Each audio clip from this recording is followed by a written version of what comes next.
Hello and welcome to the LPL Showdown. After Invictus Gaming played a much more controlled set against LGD last night, resulting in a 2-0 upset, we're much more hopeful for some high-level play in the third best of two of tonight between OMG and Invictus Gaming. Before we can get there though, we'll take Energy Pacemaker versus Snake and Gamtee versus Edward Gaming. The night will end with a similarly one-sided set between WE and Starhorn Royal Club. Oh boy. Not too long ago I would have favored Energy Pacemakers in this matchup against Snake. EP had a lot going for it, but as you can see it's all going down the drain. EP is struggling to show some form, and if they don't soon, they'll without a doubt find themselves in the bottom two. Drizzle isn't, will not, and probably will never have the form and synergy Captain 57 had with his laners. And while Amazing J seems to be the best member on that team currently, it isn't saying much. Highlight for Energy Pacemakers is Amazing J. How hard can he carry? Against World Elite yesterday, he played pretty well.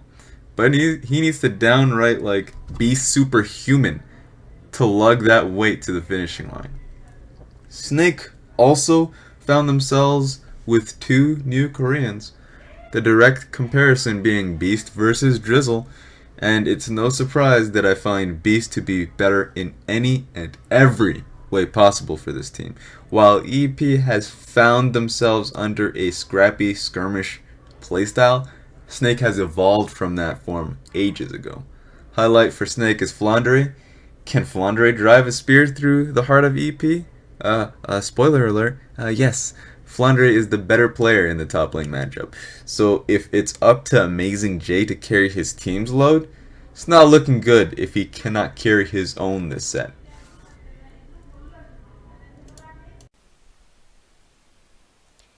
Gamtee versus Edward Gaming. The entertaining part of this match is that Gamtee plays like a poor man's version of 2014 Edward Gaming, only they aren't the biggest fans of the team fight. This might seem very strange to you, but the way Gamtee plays is that they approach much slower laning phases where they play passively and just try not to give up kills. But then they later rely on their ability to out-rotate in the late game, waiting for teams to kind of make a mistake and then pounce. You can obviously see why this might not be the easiest thing to pull off in a region full of heavyweights who will jump on you as early as possible and never let you go. Luckily, the team isn't completely hopeless in a 5v5 or even in a skirmish. Most of these players are extremely talented, you can tell by their mechanics, but also very young, and they tend to make really questionable decisions. This is the quintessential we robbed an elementary school bus team. But you can tell that they definitely will have bright careers ahead of them if they kind of mature a little bit and get the experience that playing in a game like this can help them with. The mid lane will be sort of the wild card, the most interesting matchup here. Xiaohu, Gamtee's new mid laner, has played 4 games with the team so far after he turned 16 and was old enough to participate in the LPL. He's been known for his high-pressure Zed play in the past when he played on MD, a team that failed to qualify for LSPL. He can serve as a bridge for the otherwise passive squad of Gamtee if the young prodigy can get past a 2014 world champion in Pawn. Fizz will likely be contested between Pawn and Xiaohu, and Azir will be picked up as a solid backup if it's banned. If this were an Edward Gaming of old, we'd probably be in for a long set because Edward Gaming took everyone ridiculously long to finish. But with the way that they've been playing these tight skirmish games, using the duo of Koro and Clearlove to control zones for Deft, while Pawn and the new support Mako, who has been playing phenomenally, by the way, on both really hard engaged champions like Leona and disengaged champions like Janna. While those two roam for picks, and Clearlove, Koro, and Deft play the teamfight game, this should be an open and shut series with games ending in less than 30 minutes each. The highlight best of two of the night is going to be between OMG and Invictus Gaming. What can we say about Invictus Gaming? Until last night, they hadn't taken a game off any team in LPL except the bottom 3, Energy Pacemaker, Gamtee, and WE. But last night, the 2-0 against LGD Gaming, heavy favorites for top 3, was a really big upset. And they did it with really crisp, controlled, more patient moves than we've typically even seen out of Kakao and Rookie on KT Arrows. Maybe they sort of brought it back a little bit, tried to work on synergizing with their team, and they're being more patient until they can kind of get the flow with perhaps maybe a more traditionally passive bottom laning Kid and Kitties. Pokemon, who's new to the LPL, used to play in LSPL, isn't really a star top laner among all of the really big names playing this split. So they dialed it back a little, played a much more paced, even controlled game. And they really, I think, took LGD by surprise. You didn't expect them to be as prepared. Kakao was also much more active on the map, kind of a little bit like his old self, finding his stride and not just ganking for Rookie, propping up Pokemon in the top lane, etc. And Kid and Kitties were on comfort picks like Kid's Ezreal, which Kid played a lot of Ezreal, really, really well. Always really, really fun to watch. And Kitties is Janna, which, by the way, he played before Gorilla made it cool this year. Just want to throw that out there. OMG, on the other hand, has been overwhelming and overpowering on a 1v1 basis against their opponents. And this is where things get a little bit interesting. Cool shouldn't be able to walk all over Rookie, right? You think Rookie has his reputation. He's kind of been styling on people in LPL almost as much as Cool. The go-going Pokemon matchup might be one-sided, and Kid and Kitties tend to play more passively, even if they are pretty talented as a bot lane.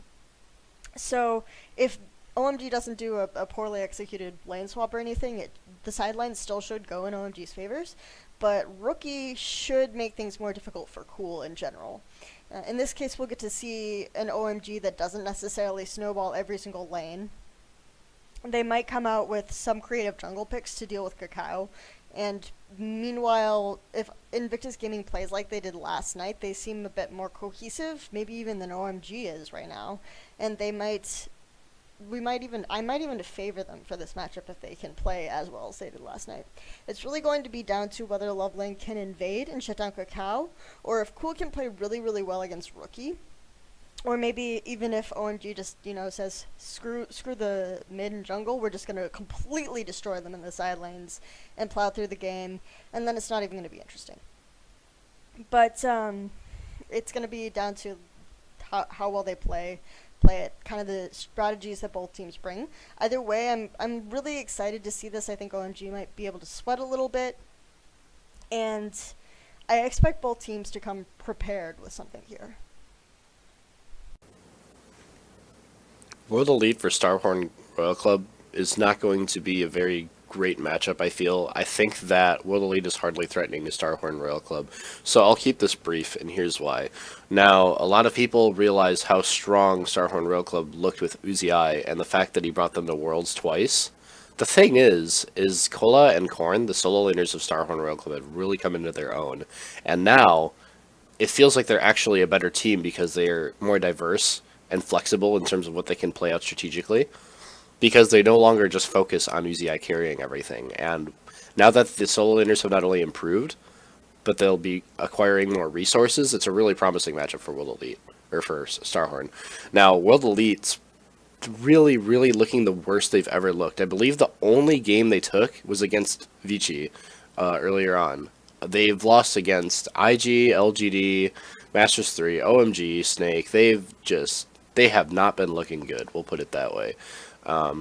So an organization that used to have such they used to have such prestige is now suffering pretty much a chance at being bottom of the barrel. In fact, they are right now, but they may actually stay there, which is scary.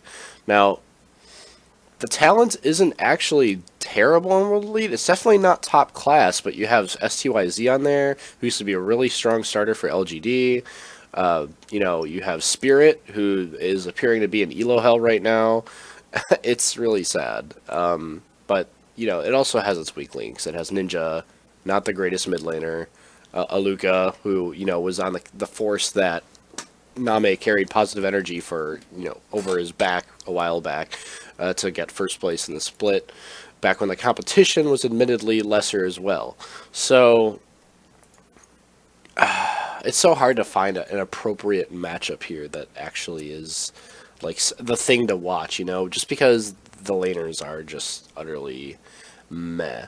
So if anything, just to give some love to the bottom lane for Starhorn Royal Club up until Name comes in and completes the team with some more star-studded talent, we'll go ahead and see how HIY does against a seemingly slumping STYZ who has historically, when things don't go his way, kind of YOLO'd and did whatever he wanted. I think the fact that he's on World Elite makes him care a lot less, and so we've been seeing that reflected in his performance. OMG and Vici Gaming. Before we can get there, though, we'll take Energy Pacemaker versus Snake and Gamtee versus Edward Gaming. The night will end with a similarly one-sided set between WE and Starhorn Royal Club. Struggling to show some form, and if they don't soon, they'll without a doubt find themselves in the bottom two. Drizzle isn't, will not, and probably will never have the form and synergy Captain 57 had with his laners. And while Amazing J... Oh boy. Not too long ago I would have favored Energy Pacemakers in this matchup against Snake. EP had a lot going for it, but as you can see, it's all going down the drain. EP is... Hello and welcome to the LPL Showdown. After Invictus Gaming played a much more controlled set against LGD last night, resulting in a 2-0 upset, we're much more hopeful for some high-level play in the third best of two of tonight between... This seems to be the best member on that team currently. It isn't saying much. Highlight for Energy Pacemakers is Amazing J. How hard can he carry? Against World Elite yesterday, he played pretty well. But he needs to